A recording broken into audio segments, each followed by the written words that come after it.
ഈ ട്രെയിനിങ് എന്ന് പറയുന്ന ഒരു രംഗത്തേക്ക് എങ്ങനെയാണ് എത്തിയത്? അതിൽ തന്നെ ഈ മെമ്മറി ട്രെയിനിങ് എന്ന് പറയുന്നതിൽ എങ്ങനെ അതിലേക്കുള്ള റൂട്ട്?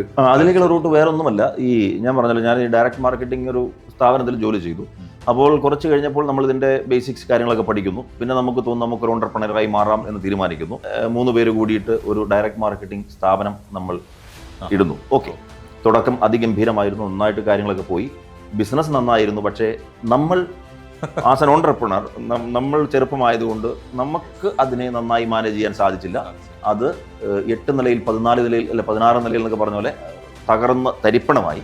അങ്ങനെ തരിപ്പണമായി ഇനി എന്ത് ചെയ്യും എന്നൊരു ഭയങ്കര, കാരണം സാധാരണ ഒരു ജോലിക്ക് കയറിയിട്ട് നമുക്ക് ഒരിക്കലും നമ്മുടെ പ്രശ്നങ്ങൾ തീർക്കാൻ പറ്റൂല. അത്രയും വലിയ പ്രശ്നം അവിടെ ഉണ്ട്. ആ സമയത്ത് ഒരു തിരിച്ചറിവ് വരികയാണ്, നമ്മൾ ഇനി ആകെപ്പാടെ ഇൻവെസ്റ്റ് ചെയ്യാനുള്ള ഒരേ ഒരു സാധനം, ഒന്ന് കയ്യിൽ ക്യാഷില്ല, ക്യാപിറ്റൽ ഇറക്കി ഒരു കാര്യം ചെയ്യാനുള്ള ആവതില്ല. അപ്പം പിന്നെ നമ്മൾ ആ പഴയ ഡിഗ്രി കാലത്തിലെ മൈൻഡ് പവർ സ്റ്റഡി ടെക്നിക്സ് അതൊന്ന് പൊടിതട്ടിയെടുക്കാം എന്നാലോചിച്ച് ആ സമയത്താണ് കൃത്യമായിട്ട് ഒരു ട്രെയിനിങ് പ്രോഗ്രാം തൃശ്ശൂർ വരുന്നു. Train your brain for super memory. Okay, അതൊരു ലൈവ് ട്രെയിനിങ് പ്രോഗ്രാമാണ്. ആ സമയത്ത് അതിന് ഇൻവെസ്റ്റ് ചെയ്യാൻ ക്യാഷ് ഇല്ല. ആകെപ്പാടെ എന്തോ എൻ്റെ അടുത്തൊരു ചെറിയൊരു ഗോൾഡിൻ്റെ ഒരു സാധനം ഉണ്ടായിരുന്നു. ആ സാധനം ഞാൻ പണയം വെക്കുന്നു. എന്നിട്ട് ഞാൻ അവിടെ ചെല്ലുന്നു. അപ്പോൾ മറ്റേ ഈ സിംഹവും മൊയിലും ഓടിയപ്പോൾ എന്തുകൊണ്ട് മൊയിൽ ജയിച്ചു എന്നുള്ള കഥയിലെ പോലെ, സിംഹം ഓടിയത് കിട്ടിയാൽ കിട്ടട്ടെ എന്ന് വിചാരിച്ചിട്ടാണ്, പക്ഷെ മൊയിൽ ഓടിയത് ജീവന് വേണ്ടി ആയിരുന്നു എന്ന് പറഞ്ഞ പോലെ ആ പ്രോഗ്രാമിൽ ചിലപ്പോൾ ഒരു 50 പേര് വന്നിട്ടുണ്ടാവും. അല്ലോ 50ഓ 60ഓ പേര് ആ പ്രോഗ്രാം അറ്റൻഡ് ചെയ്യാൻ വന്നിരുന്നു.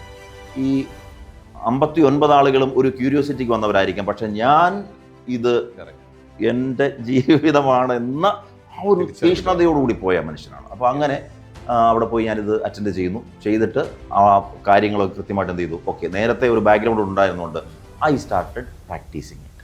ഓക്കെ, അപ്പോൾ അതിൽ തന്നെ ഞാനൊരു വാശിയെടുത്തു, ഇത് ഞാൻ ഇനി പ്രാക്ടീസ് ചെയ്യുമ്പോൾ എന്നേക്കാൾ സ്പീഡിൽ വേറൊരാളും ചെയ്യാൻ പാടില്ല എന്നുള്ള ഒരു വാശിയോടുകൂടി. ഓക്കെ, അങ്ങനെയാണ് ഇത്. അപ്പോൾ ശരിക്കും പറഞ്ഞാൽ നമ്മുടെ രജനീകാന്തിൻ്റെ സിനിമ വരില്ലേ, വാഴ്ക്കയിൽ 1000 തടയ്ക്കല്ലപ്പ തടയ്ക്കല്ലും എനക്കൊരു പടിക്കലപ്പം. ശരിക്കും പറഞ്ഞാൽ ഒരു റോഡ് അങ്ങ് ബ്ലോക്ക് ആയതാണ് സത്യം പറഞ്ഞാൽ ഈ ഒരു വഴി തുറന്നു വന്നത് കാരണം. അതെ, ഒരു നിമിത്തമായി മാറി.